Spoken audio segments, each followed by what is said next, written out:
All right, here we have an HK416D from VDD Toys. So the HK416D is lesser expensive and it's not as powerful. I just tested it. It hits highs of about 200 FPS.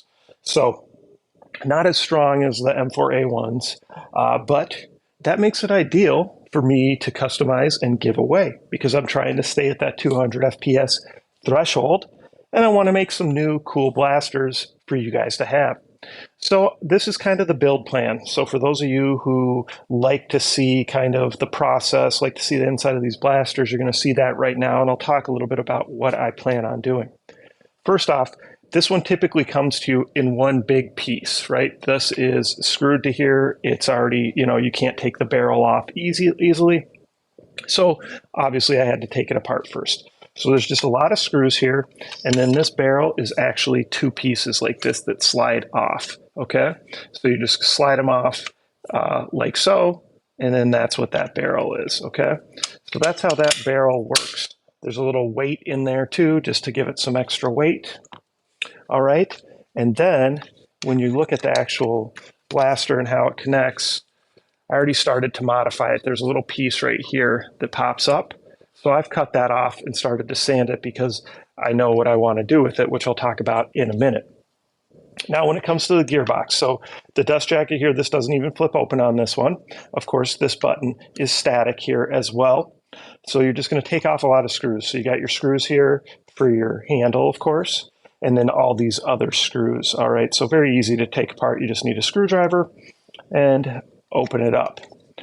So here is our gearbox. So you can see the charging handle doesn't really do anything. The spring is connected up here. It's just kind of, you can pull it back, but it's really just for looks.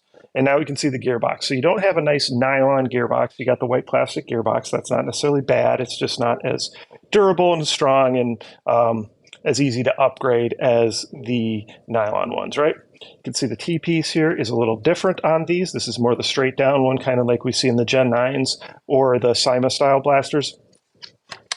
But you can easily access the spring. So it would be very easy to upgrade the spring in this one. Now, in this case, I'm not going to, because then I know if I upgrade that spring, we'll definitely get over 200 FPS, and my goal is not. I like hitting highs of 200s. That's fine, but I don't want it to be stronger than 200 if I'm going to give it away. And for those of you who don't know or haven't heard me say this before, I can't verify the age of people who are winning my contests.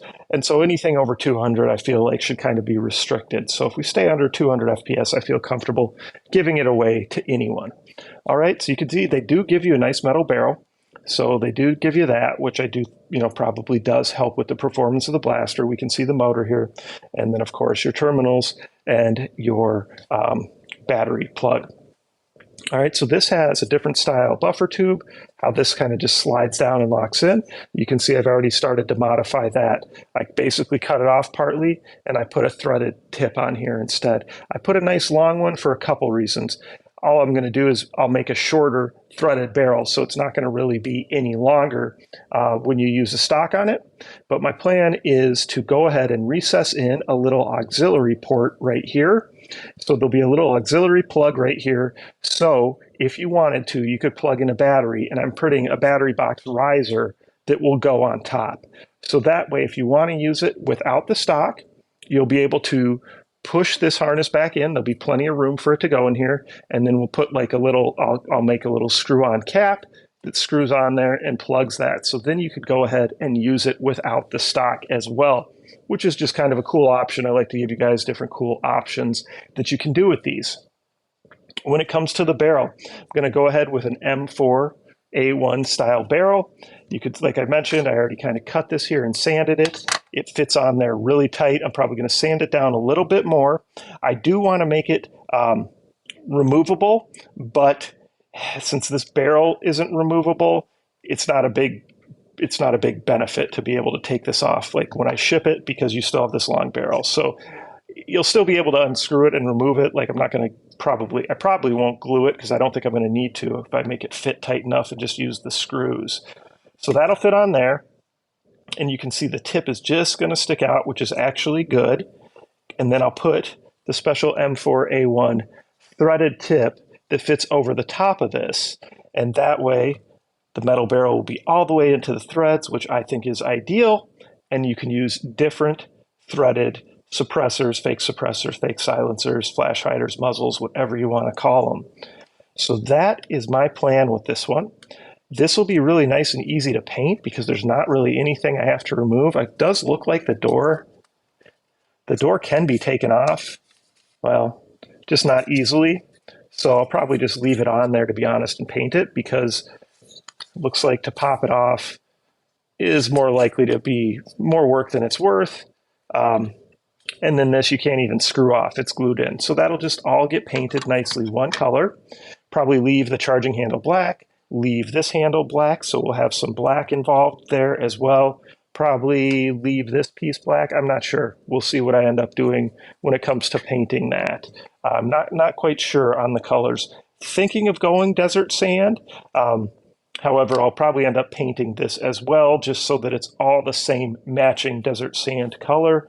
I don't know, maybe I'll end up leaving this desert sand, painting this a different color, and then painting the rails that go on here desert sand, or whatever color I use to match this. So that's kind of the build plan here. Not much else to say about it, just gonna wait for parts to print. Gonna start doing some more manual fabrication when it comes to making sure this fits on here nicely, and then really just get it ready to paint. So that's going to be the HK416D. Again, this one's from VDD Toys. There may be some other ones out there. We'll paint it up really nice. Now, hopefully it's still going to hit those highs of 200. I don't want it to hit higher than that anyway. And I think it'll be a great giveaway for the future, for the early part of 2023. So comments, questions, let me know what you think. Of course, like, subscribe, share my channel with your friends, and participate in those giveaways.